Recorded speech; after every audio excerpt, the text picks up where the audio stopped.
Number one, it's important that we use that kind of language, responsible lane filtering.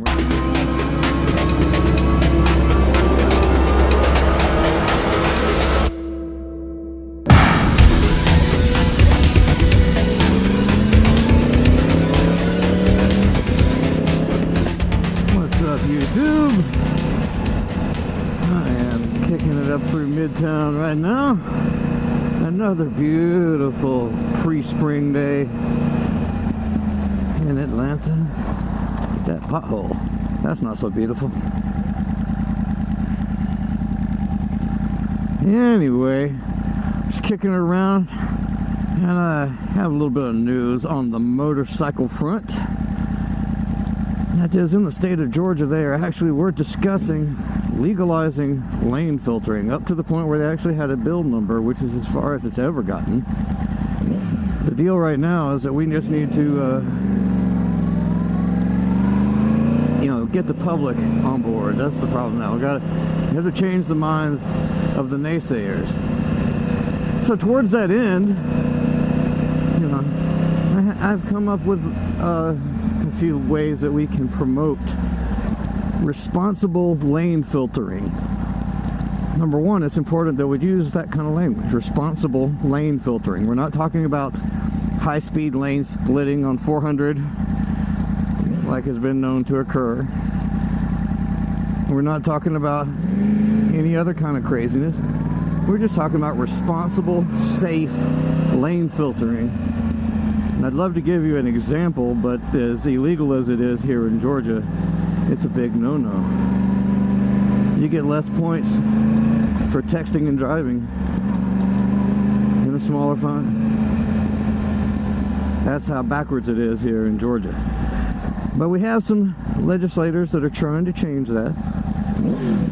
And so, you make sure you get involved, call your congressmen, your state representatives, and let them know that you support lane filtering. But they're going to want to know why, and they're going to push back. And there's a few different things that people push back against lane filtering on. The number one thing that I hear that's complete bullshit too is that it's not fair. It's not fair. Well, sure, it's fair. There's nothing stopping that person from getting out on a motorcycle of their own and lane filtering along with us. And we're talking about responsible lane filtering. What do I mean by responsible lane filtering? Okay, yeah, responsible lane filtering means not filtering at high speeds. When traffic's moving more than 30 miles an hour, just don't go more than 10 miles an hour faster than the traffic around you. And stop traffic, you should filter up to the lights. And of course, always be respectful when you do that, and make sure that you do take off at the lights and don't hold anybody up, because that would be hypocritical.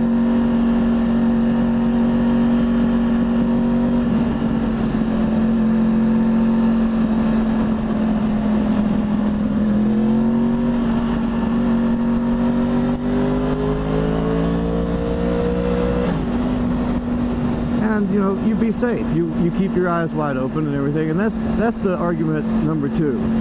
After the "it's not fair" argument we get from the cagers, which is just a bullshit argument to begin with.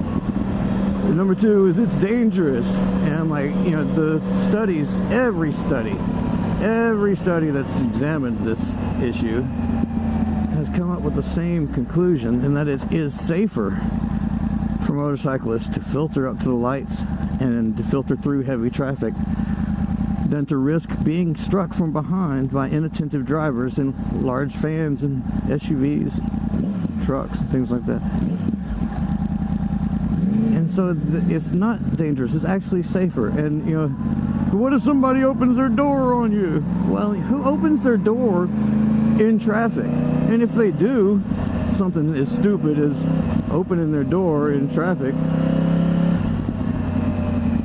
then I would just simply stop.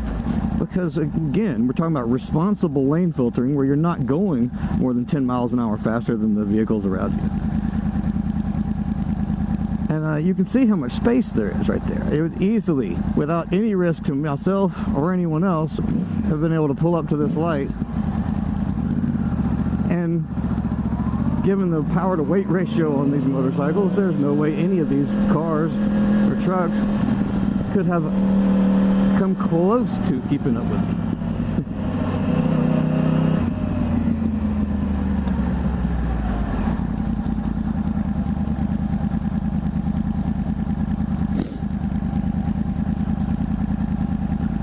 Even this Audi here, not even gonna happen. Not even close. When the light turns, boom, I'm out of everybody's way.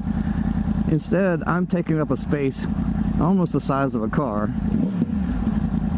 And of course, anybody would be able to outrun somebody who's still looking at their phone after the light turns green.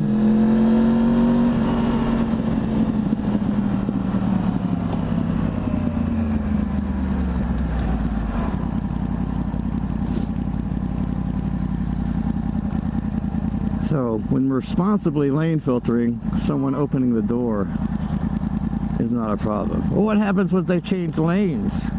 The same thing that happens now. They don't look, they don't see us. It's up to us to see them and to adjust accordingly.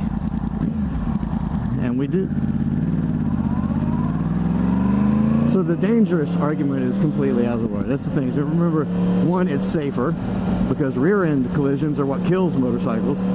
And that's the most common kind of accident in heavy traffic, is rear-end collisions. And it's the most deadly kind for motorcyclists.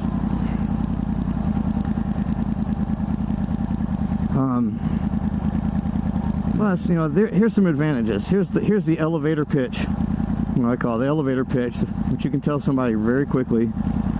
That, lane filtering, always use responsible lane filtering, saves lives, saves fuel, saves time. It also reduces congestion and reduces pollution. Those are the simplest and easiest explanations, and you know, and at that point they may push back against any of those assertions, and that's when you can engage someone in a conversation. Once you get them into a conversation, then you have the opportunity to answer some of their pushbacks. But in order to do that, you need to be prepared with the information. So now we know how to push back against it's not fair. We know how to push back against it's dangerous. You know, what are the other pushbacks that you've heard, and how would you address them? Let me know in the comments below, and I'm going to focus on trying not to get run over from behind while this woman in front of me figures out what the hell she's doing, since I can't legally enhance my safety by moving on up through the traffic.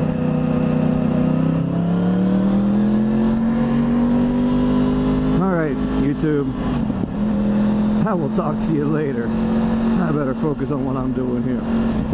Yeah. Peace. Peace. Understand what crosswalks are about and how the lights work. I kid.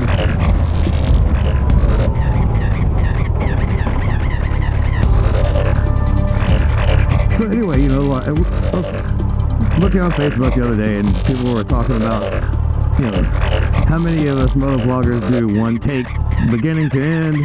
How many of us do it just a little bit?